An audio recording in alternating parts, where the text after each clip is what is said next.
Look at this question. We are asked to find the derivative of this. Derivative is the final answer you get after you do dy dx. Remember, this is not first principle. First principle, you have to use delta y over delta x. But by asking us to find the derivative without putting first principle, it means we can go straight and apply the y dx. That is, we can go straight and differentiate. How do we do that? We simply do the y over the x. We apply the general rules. But before that, as you reduce this to, what is the meaning of this in indices? Minus, that is inverse, raised to power minus, that is s raised to power minus 3. So this guy you are seeing here now, we are using this to replace it. Okay, that is the meaning of that.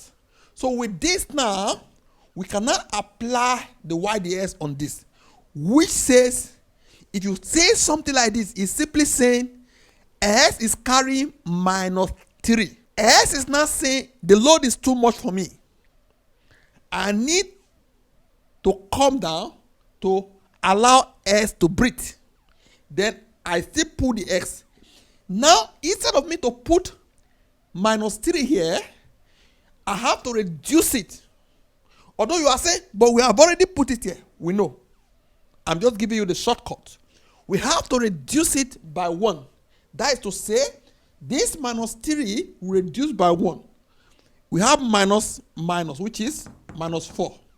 So we have reduced minus 3 by 1 now. We have minus 4. Minus 4 is smaller than minus 3. So we have reduced minus 3 by minus 1 to have here minus 4.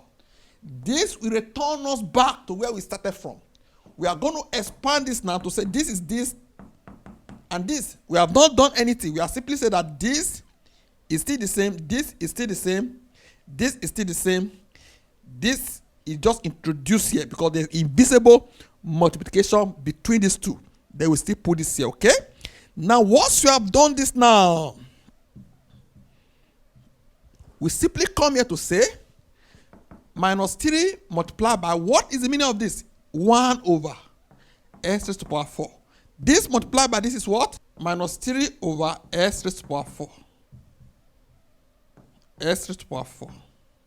Which is equal to minus 3 over s raised to power 4. Okay? So, if you like, you leave it here. For me, I prefer showing that what I know what I'm doing. So, the person, the examiner, okay? Or what we tend to do with this equation, okay?